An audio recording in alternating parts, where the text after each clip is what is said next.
So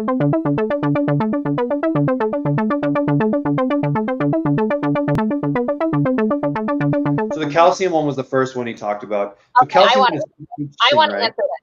I want to answer it. I'll let you answer it, but I'm going to give some context to it first. So most people, when they think of like, I need to supplement the calcium, they're not because they're actually low in calcium.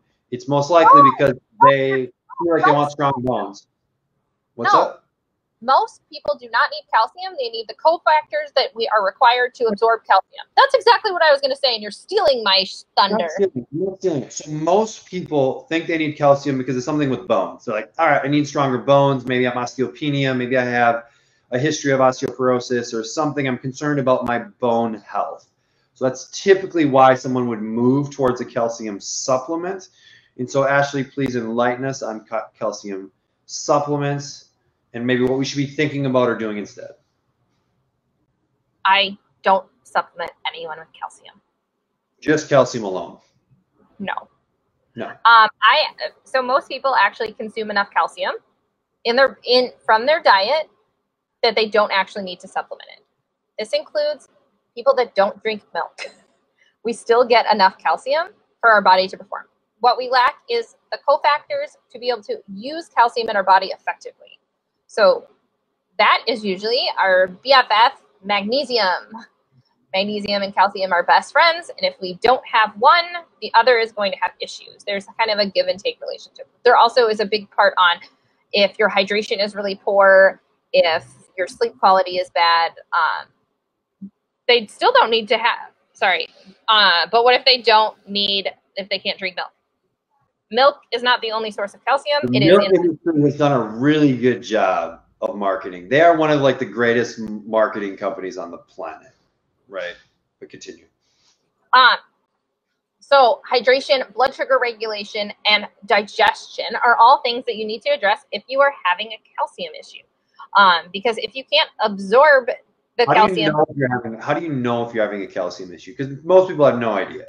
They just like, I need calcium for strong bones. I mean, I don't feel like a lot of people do that. I feel like a lot of people go to the doctor and they're of a certain age, and then okay, there's two fields. There's parents that don't think their kids are getting enough calcium, and then there's people that are old and have been to the doctor, and the doctor says you need calcium. How are we determining whether or not someone needs calcium? Blood work? Yes. I mean, parents when they see their kids aren't drinking milk or they're not doing these things that like are what we would consider normal, that's when they usually are like, my kid needs calcium. How do I do that?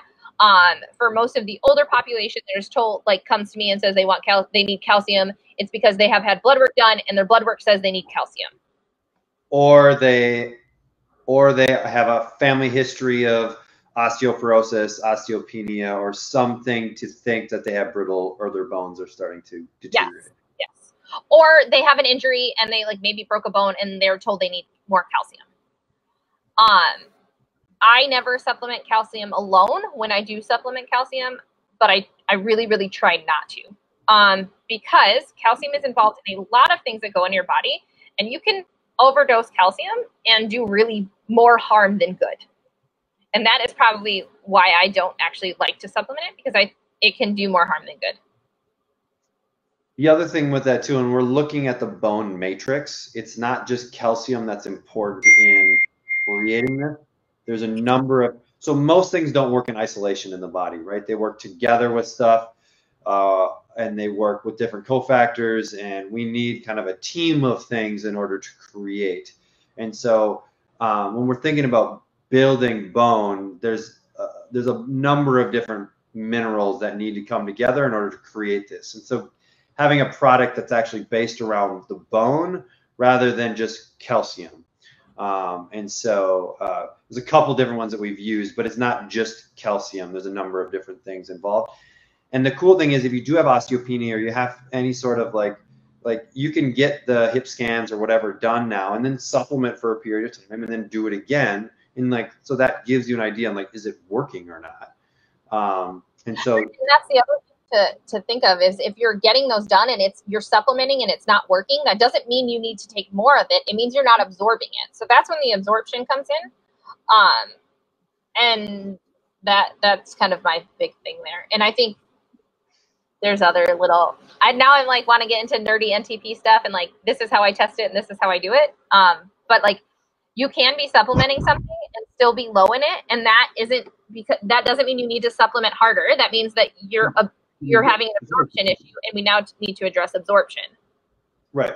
So it's not always what we put in our body, what actually gets into our bloodstream, right? And so just because it went down the old pie hole, right, doesn't mean it actually gets into our body. And so I think those are good. I think let's move on.